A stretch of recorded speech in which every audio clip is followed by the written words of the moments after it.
बाळांनो, तुम्ही कुठे आहात आता? खेळत असाल का? हसत असाल का? कोणाचा हात धरून चालत असाल का?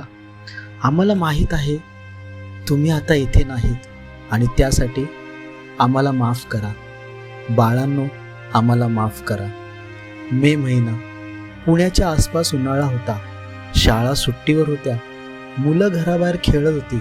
आयांना वाटत होतं गाव आहे, परिसर आहे, आपले लोक आहेत, बाळ सुरक्षित आहे. पण त्याच उन्हाळ्यात, त्याच मे महिन्यात 2 दिवसात 2 चिमुकले जीव या जगातून सोडून गेले. एक चाकणमधला 3 वर्षांचा बाळ आणि एक नसरापूरची 4 वर्षांची चिमुरडी. दोन्ही वेगवेगळ्या घटना, दोन्ही वेगवेगळे आरोपी, पण दोघांमध्ये एकच गोष्ट सारखी होती: विश्वास. ज्याच्यावर विश्वास ठेवायला नको होता त्याच्यावर त्या निरागस मुलांनी विश्वास ठेवला आणि ते विश्वास तुटले कायमचे.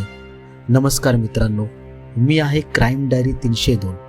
आज मी एक स्क्रिप्ट लिहायला बसलो होतो, पण हात थांबला, कारण हे फक्त एक क्राईम स्टोरी नाही.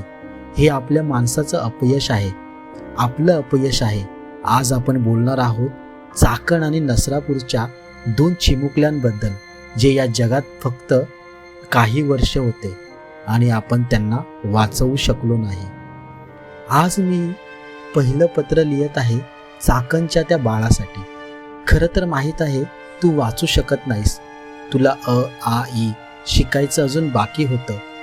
तू फक्त 3 वर्षांचा होतास, पण तरी लिहितो, कारण तू विसरला जाऊ नयेस. कारण तुझ्या आईने जे सहन केलं ते कोण्याही समाजाला सहन करायला नको. बाळा, तुझी आई मध्य प्रदेशातली होती. पुण्यात पोटा पाण्यासाठी आली. बाबा रोज कामावर जायचे, आई घर सांभाळायची आणि तू त्या घरात आनंदात राहत होतास. सकाळी उठल्यावर आई आई म्हणत धावायचास. जेवण करताना तोंड वाकडं करायचास. रात्री झोपताना गोष्ट मागायचास. असाच होता ना तू? त्या दिवशी 2 मे 2026 दुपारची वेळ, ऊन कडक होतं. तू घरात नाही बसायचास. त्या दिवशी तू तुझ्या दादाकडे खेळायला जात होता. आई म्हणाली, जा पण लवकर ये हा बाळ. तू गेलास धावत त्या पावलांनी. त्या इमारतीच्या शेजारीच राहत होता तो 16 वर्षांचा. तुम्ही एकाच इमारतीत होतात. तू त्याला ओळखत होतास. तुला काय माहीत होतं त्या दादाच्या मनात काय होतं? तुला काय माहीत होतं तो आज वेगळाच आहे? तुला काय माहीत होतं की हा दार उघडल्यावर परत यायला मिळणार नाही? बाळा, त्याने तुला आत बोलावलं आणि दरवाजा बंद केला. त्या खोलीत काय झालं ते सांगायला नको. तू फक्त 3 वर्षांचा होतास. तुला समजत नव्हतं. तू फक्त घाबरला असशील. आईला हाक मारली असशील. आई आई असं ओरडला असशील, पण कोणी आलं नाही. आणि मग त्याने तुला माफ कर मला बाळा, हे पुढं सांगायला जड जातंय. त्या 16 वर्षाच्या मुलाने तुझ्यावर अत्याचार केला आणि नंतर गुन्हा लपवण्यासाठी तुला चाकूने आणि मग एका सुटकेसमध्ये बंद केलं. खोली बाहेरून लॉक केली आणि बिहारला पळून गेला. बाळा, त्या सुटकेसमध्ये, त्या अंधाऱ्या खोलीत तू किती एकटा असशील, किती घाबरला असशील, किती. इकडे तुझी आई वाट बघत होती. 1 मिनिट, 5 मिनिट, अर्धा तास आई काळजीत पडली. शेजाऱ्यांना विचारलं, बाळा कुठे आहेस? कोणी नाही. मग पोलीस आले. परिसरात शोधलं. प्रत्येक दरवाजा ठोकावला आणि त्या बंद खोलीचा दार उघडला. तेव्हा आईने जे पाहिलं ते एखाद्या आईने पाहायला नको होतं. बाळा, तुझ्या आईने त्या क्षणी काय सहन केलं असेल ते शब्दात सांगता येत नाही. ते फक्त एक आईला समजतं. बाळा, तुझी काय चूक होती? कुठलीच नाही. चूक आमची होती, त्या व्यवस्थेची होती, त्या समाजाची होती, जो असे राक्षस तयार करतो आणि मुलांना सुरक्षित ठेवत नाही. थांबूया एक क्षण. हे ऐकणं जड जातंय, माहीत आहे, पण विचार करा, हे ऐकणं जड आहे आपल्याला, तर ते जगणाऱ्या त्या आईला किती जड असेल? ती आई आज कुठे असेल? काय करत असेल? बाळाचे कपडे अजूनही तिने धुतले असतील का? त्याचे बूट अजून दारात असतील का? पुढे जाऊया, कारण एक अजून गोष्ट सांगायची आहे, नसरापूरची. आणि आता माझ्या चिमुरडीची. तुला एक पत्र लिहितो. तू 4 वर्षांची होतीस. 4 वर्ष म्हणजे किती? म्हणजे नुकतेच धावायला शिकलेली, म्हणजे बागडायला शिकलेली.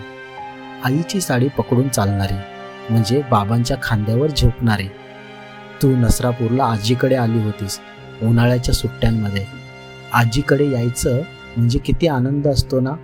आजीचे लाड, आजीचे गरम गरम जेवण, आजीच्या हातच्या पोळ्या, आजोबांच्या रात्रीच्या गोष्टी, गावात मोकळं आकाश, शेतातली हिरवळ. तू पण खुश असशील. आईला सांगितलं असशील, आई मी आजीकडे जाणार. आई हसली असेल, म्हणाली असेल, हो जा, आजी वाट पाहते. त्या दिवशी दुपारी तू आजीच्या घरात खेळत होतीस. ऊन होतं, पण तुला काय करायचं उन्हाशी. मुलांना उन्हाचं काय माहीत, मुलं खेळत राहतात. आणि तेव्हा तो आला, भीमराव कांबळे, 65 वर्षांचा, गावातलाच ओळखीचा. त्याने तुझ्याजवळ येऊन हळूच सांगितलं, हे ग बाळा, गोठ्यात एक गोड वासरू आहे, बघायला येतेस का. वासरू? तू विचार केलास वासरू किती गोड असतं. आणि तू गेलीस त्याच्यासोबत विश्वासाने, कारण तुझ्यासाठी सगळे मोठे म्हणजे विश्वासाचेच होते. तुला कुठे माहीत होती की हा माणूस मोठा असला तरी माणूस नाही. गोठ्यात शिरल्यावर त्याने दरवाजा बंद केला. आणि मग चिमुरडी, तू किती ओरडली असशील, आजी आजी असं किती हाका मारल्या असशील, पण त्या गोठ्यात भीती. त्याने तुझा आवाज बाहेर जाऊ दिलाच नाही.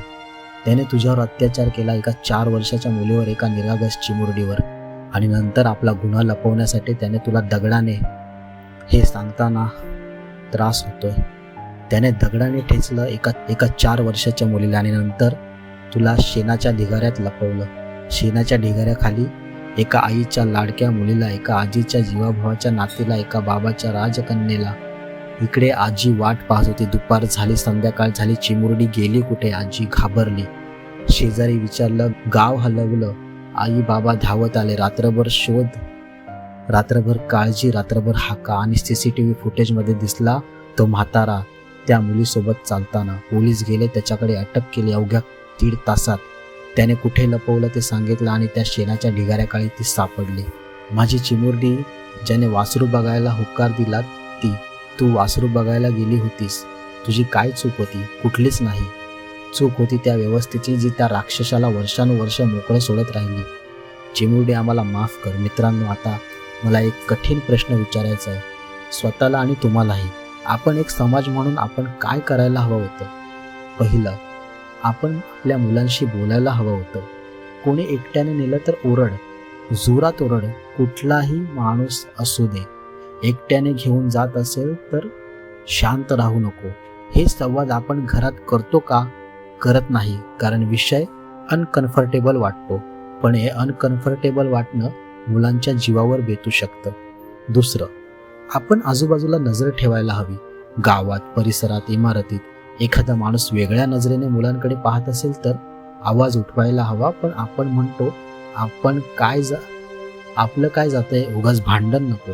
तिसरं, जेव्हा असे गुन्हे होतात, जेव्हा एखादा भीमराव कांबळेला कोर्ट सोडतं, तेव्हा आपण रस्त्यावर यायला हवं, आवाज उठवायला हवं, माध्यमांनी गाजवायला हवं. पण आपण विसरतो. पुढची बातमी येते, पुढची घटना येते आणि जुन्या घटना विसरतो. आणि म्हणूनच राक्षस मोकाट फिरतात. म्हणूनच हे होतं. म्हणूनच ह्या मुलांचा जीव गेला. हे आपलं अपयश आहे, आपल्या सगळ्यांचंच. मित्रांनो, हा व्हिडिओ जास्तीत जास्त शेअर करा.